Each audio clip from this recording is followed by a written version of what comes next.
South India Shopping Mall, The Wedding Mantra, Sarikotta Wedding Collection, South India Shopping Mall.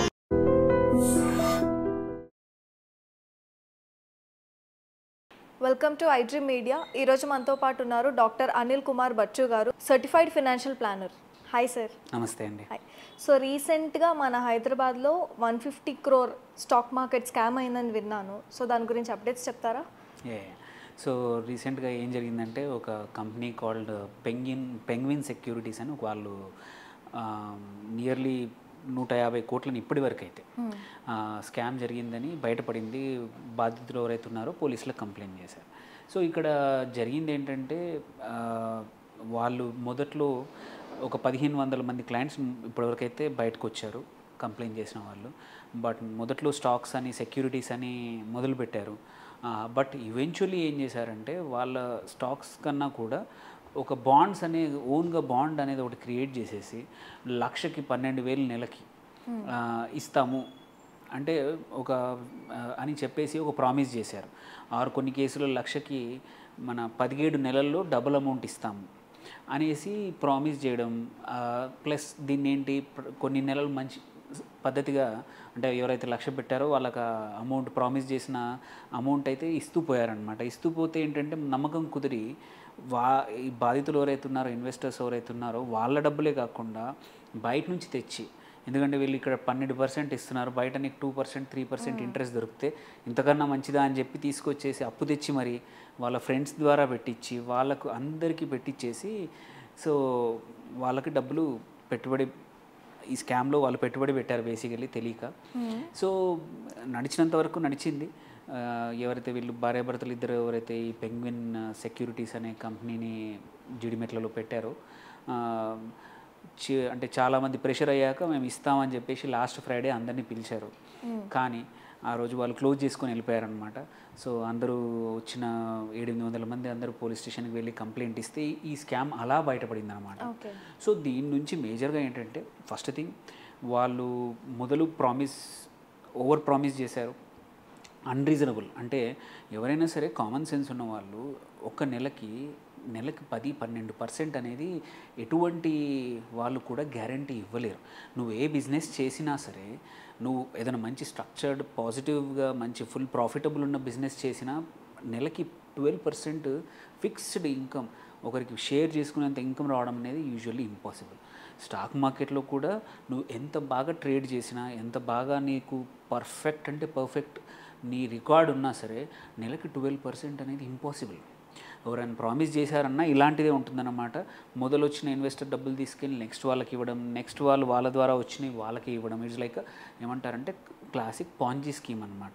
ఎప్పటి వరకు అయితే కుదురుతుందో అప్పటి వరకు ఇచ్చి పెద్ద అమౌంట్ కలెక్ట్ అయ్యే వరకు వాళ్ళు చూసి ఏదో ఒక రోజు ఆఫీస్ ఎత్తేయడం అండ్ మోసం చేయడం, ఇదే జరుగుతున్న పని.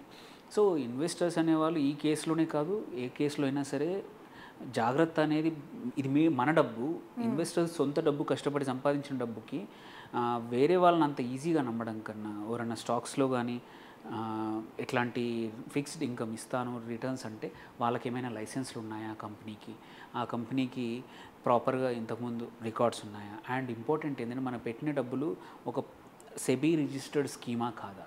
బికాజ్ మీరు చూస్తే లాట్ ఆఫ్ కంపెనీస్ కూడా బ్యాంక్స్ కూడా బాండ్స్ రిలీజ్ చేస్తాయి, కానీ వాటికి మీరు ఒక ఐసీన్ నెంబర్ అని ఉంటుంది బాండ్స్కి కూడా, అది కంపల్సరీ సెబీ దగ్గర ఆర్ ఏదైనా స్టాక్ మార్కెట్లో ఎక్స్చేంజ్లో రిజిస్టర్డ్ అయి ఉంటుంది ఆ బాండ్. కావాలంటే ట్రేడ్ చేసుకునే అవకాశాలు. సో ఈ రిజిస్టర్డ్ కాని బాండ్స్ ఏవైనా సరే రిస్క్తో కూడుకున్నాయి. వాళ్ళు నీకు ఇప్పుడు డబ్బులు ఇస్తున్నారని చెప్పేసి నువ్వు నమ్మేస్తే ఎప్పుడో ఒకప్పుడు గొంతు కోసే అవకాశాలు ఇట్లాంటి కేసుల్లో జరిగాయి. రికవర్ చేసే అవకాశాలు కూడా ఉండే, ఎందుకంటే వాళ్ళు నిజంగా ఎటువంటి పెట్టుబడి పెట్టలేదు.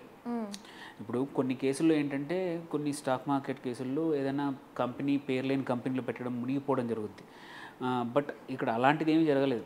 స్ట్రైట్ అవే మొదట్లో బాగానే ఇచ్చారు కదా అని చెప్పేసి ఫస్ట్ స్టాక్స్తో వాళ్ళని క్లయింట్స్ని అక్వైర్ చేసి ఆ తర్వాత మా ఓన్ బాండ్ ఉంది, మా ఓన్ స్కీమ్ ఉంది, ఈ స్కీమ్లో 1,00,000 పెడితే నెలకు 10-12% ఇస్తామనేసరికి అందరికీ ఆశ.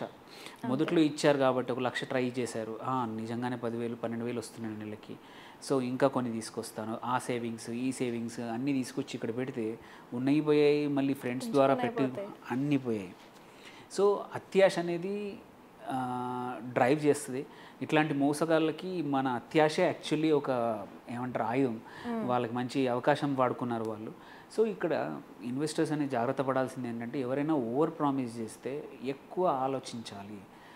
ఎవరైనా సరే నీకు నెలకు 10% ఇస్తాను, 8% ఇస్తాను అంతేందుకు జనరల్గా కూడా బ్యాంక్స్ మనకి ఎంత ఇస్తున్నాయి 7.5-8% పర్ యానం సంవత్సరానికి ఇస్తున్నది చోట మ్యాక్సిమం ఇప్పుడు స్టాక్స్లో కూడా కొన్ని కేసుల్లో మంచి రిటర్న్స్ వస్తాయంటే ఒక 24-30% రావడమే గొప్ప.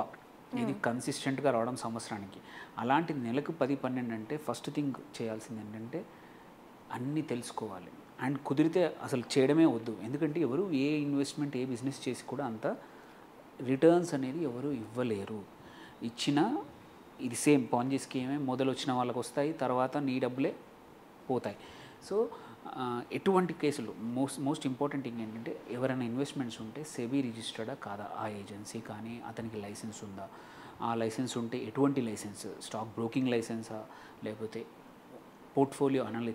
ఈవెన్ చాలామంది ఏంటంటే స్టాక్స్లో పెడుతున్నాము ఈ కాలంలో ఫ్యూచర్స్ అండ్ ఆప్షన్స్ అని వేటిలో ట్రేడింగ్ చేస్తాము మీకు డబ్బులు ఇస్తామని అంటారు. అప్పుడు చేసినప్పుడు కూడా డబ్బుల్ని మన డీమ్యాట్ అకౌంట్లోనే ఎటువంటి స్టాక్స్ సెక్యూరిటీస్ అయినా సరే కంపల్సరీ ఒక డీమ్యాట్ అకౌంట్ అవసరం. ఆ డీమ్యాట్ అకౌంట్ కూడా ప్రాపర్ డాక్యుమెంటేషన్ అంతా చేశాక ప్రాపర్ లాగిన్ అన్నీ మళ్ళీ ఏ కంపెనీ అయితే చేస్తోందో ఆ కంపెనీ స్టాక్ ఎక్స్చేంజ్లో రిజిస్టర్డ్ అయ్యి ఉందా లేదా అది కూడా చెక్ చేసుకోవాలి. ఈ కాలంలో ఇంకొక రకమైన స్కామ్, నిన్న ఇంకొక స్కామ్ ఒక క్లయింట్ ఫోన్ చేశారు. ఫోన్ చేసేసి అనిల్ గారు నా ఫ్రెండ్ ఒకరు లాస్ట్ 3 days బ్యాక్ కొత్తగా ఒక స్టాక్స్లో ఇన్వెస్ట్ చేశాడు ఒక 2 లక్షలు, నియర్లీ 30,000 ఒక్క రోజులో వచ్చింది. ఒక ఇన్స్టిట్యూషనల్ అకౌంట్ అంట, నన్ను చేయమంటే నేను అకౌంట్ ఓపెన్ చేశాను బట్ ఎందుకు నమ్మకం కుదరట్లేదు, నిజమా కాదా అని. థ్యాంక్ఫుల్లీ ఆయన ముందే డబ్బులు లోడ్ చేయకముందే ఫోన్ చేశాడు కాబట్టి నేనేంటంటే చెప్పాను అనమాట, ఇన్స్టిట్యూషనల్ అకౌంట్ అంటూ ఏమీ ఉండదు, ఉంటే ప్రాపర్ అకౌంట్ ఉంటుంది, ఉన్నా కానీ దానికి ఒక ప్రాసెస్ ఉంటుంది. మీ డీమ్యాట్ ఓపెన్ చేశాక మీకు డీమ్యాట్ డీటెయిల్స్ వస్తాయి. ఆ బ్రోకింగ్ కంపెనీ అవుతుందో వాటితో లోగోతోటే కాకుండా మొత్తం డీటెయిల్స్తో పాటు ఎక్స్చేంజ్లలో అని ఉంటుంది. అండ్ ఎవరు కూడా ఫోన్ ద్వారా థర్డ్ పార్టీకి డబ్బులు పంపమనరు. సో నీ account is link to me bank account అక్కడ కనబడుతుంది, ప్రాపర్గా కేవైసీ అన్నీ జరుగుతాయి అని చెప్పి ఎక్స్ప్లెయిన్ చేశాక తిను ఆపేశాడనమాట. వాళ్ళ ఫ్రెండ్ పెట్టిన డబ్బులు పోయాయి. సో డీమ్యాట్ అనేది కంపల్సరీ. ఆ డీమ్యాట్ కూడా పేరు ఫేక్ చేసినా సరే వెబ్సైట్ అవన్నీ చక్కగా చెక్ చేసుకొని పేరు తెలిసిన వాళ్ళు అంటే ఇలా ర్యాండమ్గా వాట్సాప్ ద్వారా ఫోన్ చేసి అలా కాకుండా నిజంగానే మీకు తెలిసిన వ్యక్తులు ఎవరైతే స్టాక్ బ్రోకర్స్ ఉంటారో వాళ్ళ లైసెన్సులు చెక్ చేసుకొని వాళ్ళ డీటెయిల్స్ తెలుసుకొని నిజంగానే వాళ్ళు కాదా అవునా తెలుసుకున్నాకే ఇలాంటివి పెట్టాలి. కానీ ఇష్టం వచ్చినట్టు అయితే ఇన్వెస్ట్ చేయకూడదు అంట. హాఫ్ నాలెడ్జ్ కన్నా కూడా అత్యాశకు పోకుండా కొంచెం చెక్ చేసుకోవడం చాలా ఇంపార్టెంట్. హాఫ్ నాలెడ్జ్ ఉన్నా పర్లేదు, ఎందుకంటే నీకు ఎక్స్పర్ట్స్ ఉన్నారు. Most of the time experts guidance ఇస్తారు. మనకు కావాల్సిన అవసరం ఏంటో చెప్తే దాని తగ్గట్టు గైడెన్స్ వస్తుంది. కానీ ఇక్కడ ఏంటంటే అత్యాశకు పోయి ఉన్నాయి పక్క దగ్గర తెచ్చి కూడా పొడగొట్టుకోవడం అనేది చాలా జరుగుతుంది. సో ఈ సెక్యూరిటీస్ కంపెనీ ఇవ్వాలే కాదు రేపు కూడా ఇలాంటివి వస్తూనే ఉంటాయి. ఎప్పుడైతే మన గ్రీడ్ ఉంటుందో ఆ గ్రీడ్కి మనం యాక్ట్ చేస్తామో కంపల్సరీ ఇట్లాగే మోసాలు అయితే జరుగుతూ ఉంటాయి. ఇందులో చూసుకుంటే మరి మోసపోయే వాళ్ళది తప్పు ఉంటుందా, మోసం చేసే వాళ్ళది ఉంటుందా? ఇద్దరిది తప్పే. కానీ ఇద్దరిది తప్పే ఈ కేసులో. కానీ ఎక్కువ తప్పు మాత్రం నువ్వు మోసపోవడం అనేది. అంటే ఎక్కడ ఏ బిజినెస్ చేస్తే నీకు 10-12% వస్తుందనే ఒక బేసిక్ క్వశ్చన్ డబ్బులు పెట్టే వాళ్ళు కంపల్సరీ తెలుసుకోవాలి.